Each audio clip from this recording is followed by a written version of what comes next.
제20대 대통령 선거까지 약 보름 정도 남았는데요.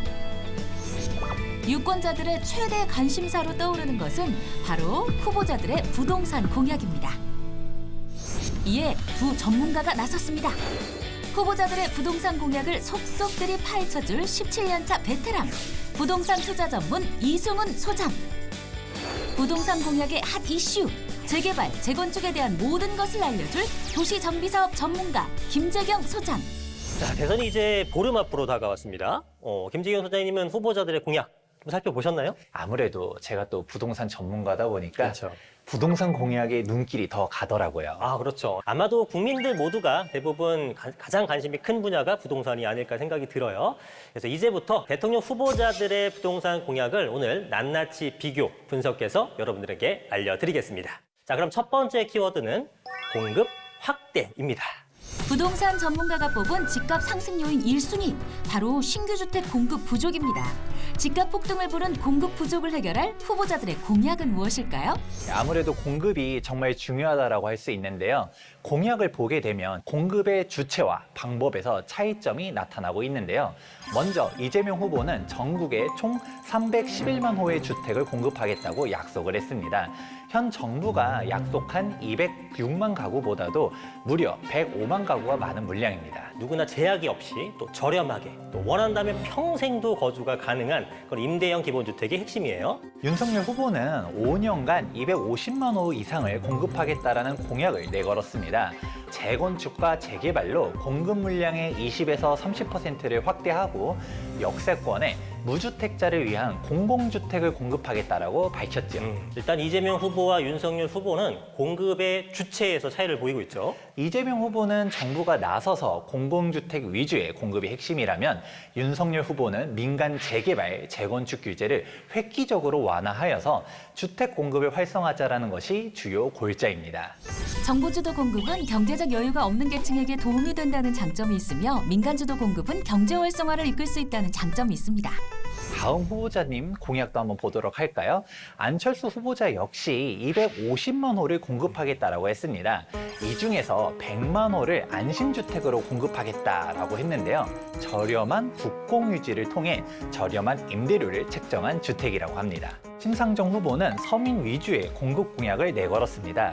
공공주택의 20%를 실현하겠다라는 것인데요. 공공택지, 장기 공공임대주택 100만 호, 공공자가주택 100만 호를 신규 공급하겠다는 것이 핵심입니다. 자, 지금 우리 후보자들 모두 공급 확대를 공약으로 발표를 했는데요. 이 공급이 확대되게 되면 가격의 안정화에 큰 도움이 될 것으로 보이고 예비 매수자분들에게 굉장히 심리적 안정감을 줄 것 같거든요. 근데 이제 후보자들의 공급 방향이 주로 토지 임대부 주택이잖아요. 택지는 국가 소유다 보니까 아파트를 분양받은 사람은 매달 토지 임대료를 납부해야 되다 보니까 월세 주거 형태를 벗어날 수 없다라는 단점도 있습니다.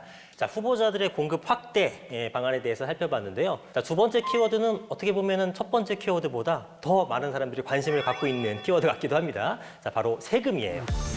부동산 세제 개편은 후보자들의 주요 공약인데요. 주택 보유 현황별 주목해야 할 공약을 알려드립니다. 우선 심상정 후보는 강화의 입장이고요. 나머지 세 후보자분들은 완화의 입장인데요. 심상정 후보는 투기 근절을 위해 다주택자 보유자들에게 강력한 세금을 매기겠다는 것이 핵심입니다. 특히 종부세를 강화하겠다고 밝혔죠. 이재명 후보는 다주택자의 양도세 중과를 한시적으로 유예를 해주고 또 일시적 2주택자의 종부세를 완화하겠다는 입장입니다. 윤석열 후보 같은 경우에는 1주택자들에게 양도세와 재산세 부담 완화 그리고 종부세에 대한 전면 재검토를 얘기했습니다. 안철수 후보는 미국처럼 부동산 보유세는 높이되 거래세는 낮추는 방향을 제시했습니다. 세금 관련 공약은 무주택자와 다주택자 사이에서 입장이 나뉠 것 같습니다. 우선 무주택자분들은 양도세나 재산세나 종부세 이런 것에 대해서 완화해 주는 게 사실 크게 와닿지가 않습니다. 이런 분들은 실거주를 위해서 주택 매수를 하기 위한 대출 규제 완화라든가 공공주택 공급 공약 이것들을 중심으로 살펴볼 필요가 있을 것 같고요. 반면에 다주택자분들은 뭐니 해도 양도세를 어떻게 완화시켜 주는지 이 부분에 대한 공약을 중심으로 살펴보셔야겠습니다. 자, 우리 마지막 키워드 알아볼게요. 마지막 키워드는 바로 청년입니다. 청년 문제를 해결하는 데 가장 필요한 정책 1순위, 바로 주거안정 정책입니다.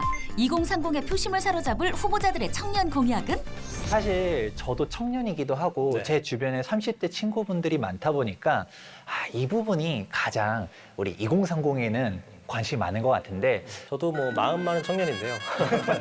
젊은 층의 표심을 사로잡기 위해서 청년, 또 신혼부부, 또 사회 초년생들을 위한 공약도 모든 후보자가 내건 상황인데요.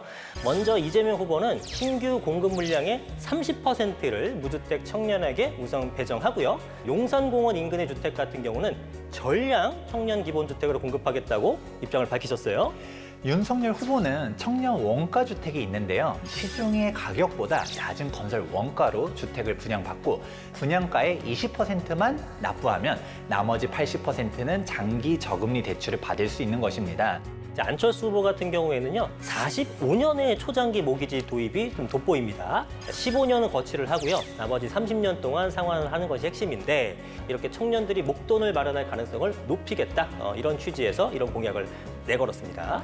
심상정 후보의 청년 공약으로는 생애 첫집 프로젝트를 꼽을 수가 있죠. 수도권 청년, 사회 초년생 신혼부부에게 최대 25만 호의 1, 2인 가구 중심의 공공주택을 지어서 공급하겠다는 공약입니다. 아무래도 청년들의 내 집 마련이 굉장히 어려워졌잖아요. 그죠? 너무 힘든 상황인데 이러한 현실의 문제점을 개선하겠다는 의지가 보이는 공약들입니다. 네, 보다 첨언을 하자고 하면 청년층도 25평 이상의 공급들을 좀 해주는 게 중요하다고 보고 있어요. 왜냐하면 중대형 평형의 공급을 하게 되면 청년층들 입장에서 어떨까요? 이 정도 면적이면 결혼도 하고 애도 낳고 할 수 있겠다라는 생각이 들 수 있지 않을까요?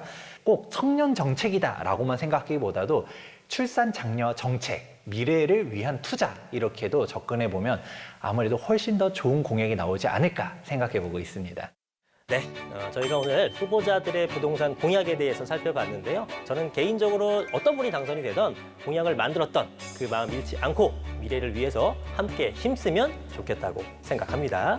유권자들이 공약을 하나하나 잘 살펴보고 대한민국의 미래를 맡길 사람이 누구인지 현명한 판단을 했으면 좋겠습니다.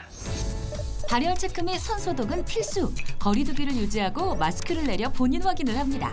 만약 발열 체크 중 증상이 발견되면 임시 기표소를 이용하며 보건소에 연락해야 합니다. 코로나19 확진 및 격리자는 도보 자차 방역 택시를 이용하고 오후 6시부터 7시 30분까지 투표할 수 있습니다. 자, 보름 앞으로 다가온 대통령 선거, 대한민국의 미래를 위해 나 하나쯤은 이런 생각을 버리시고 모두가 투표에 동참하셨으면 합니다.